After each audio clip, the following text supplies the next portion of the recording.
Nancy Pelosi spoke about that letter Joe Biden posted 3 weeks ago where he bowed out of the presidential race. I didn't accept the letter as anything but a letter. I mean, what the hell is happening? Hello? I mean, there are some people who were unhappy with the letter. Let me say, some said that some people were unhappy with the letter. I'll put it in somebody else's mouth. Because it was I don't even know, it didn't sound like Joe Biden to me. Okay. It really didn't. So, but who did it sound like? Oh no, what is going on with that clip? That's really bizarre. She is, she knows she's responsible. Oh, yeah. And she doesn't know how to answer the question. And the president knows she's responsible, and he's really making no bones about it. He's pissed. Biden was also interviewed over the weekend, sat down for a talk with somebody. Do we know who this guy is? CBS News. Yeah, somebody in CBS, where he said this. Look, the polls we had showed that it was a neck-and-neck race. Would have been down to the wire. But what happened was a number of my Democratic colleagues in the House and Senate thought that I was going to hurt them in the races.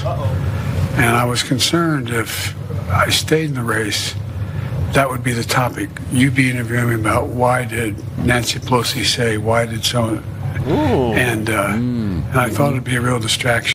And he thought it'd be a real distraction. Named Nancy Pelosi by name. Yep. He's clearly upset with her and with everybody who pushed him out. He basically admitted he was pushed out of office or out of the campaign. And probably part of the deal was, okay, we won't invoke the 25th Amendment. Well, yeah. You can stay the rest of your term, but you got to get out of the race. Seriously. I mean, and that is the report that Obama told him that Kamala's on board when the 25th Amendment. If you don't step aside, Joe. Yes, sir. Yep. And so, that was what Nancy meant when she told him we can do this the hard way or we can do it the easy way. So it's going to be up to you. So the easy way lasted about 3 weeks. She waited for him to do it. And then the hard way was just about to come around the corner and smack him in the face. And so he didn't want to do it the hard way. But it does sound like that whoever was in charge of Biden's social media, Team Biden, the loyalists to him, were the ones that pulled a fast one on Obama with the endorsement of Kamala about 10 minutes after the letter. Just to spite him? Yeah. Like, okay, this is what you want, then we're going to do it this way. Yeah, it's interesting. Yeah. I wonder if that came from Biden himself. All right, he doesn't want her, so I'm going to endorse her. And we're going to make sure that she is the nominee.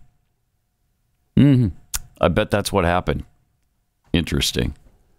And speaking of Nancy Pelosi, here's a clip of her back in 2007 introducing Tim Walz. Yeah, more Walz stuff this weekend. More fun evidence that he is stolen valor. Yep. We'll hear from Command Sergeant Major Tim Walz.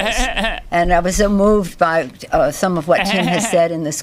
He said he taught these young people in high school, and then he had to lead them in the armed services. So he knows the potential of our young people and what we put at risk when we send them into harm's way without the equipment that they need. He will speak for himself, but I want him to know how much we all appreciate his service to our country, whether it's in the classroom or on the battlefield. Congressman Tim Murphy. Congressman Tim Walz of Minnesota. I was thinking of his state. Yeah, we got it. Yeah. That's what happens when you're roommates. Okay. So there you go. There was an opportunity, right? Yeah. Yeah. Okay. I mean, it might have been a little awkward there in that setting. So, maybe you want to let that one go.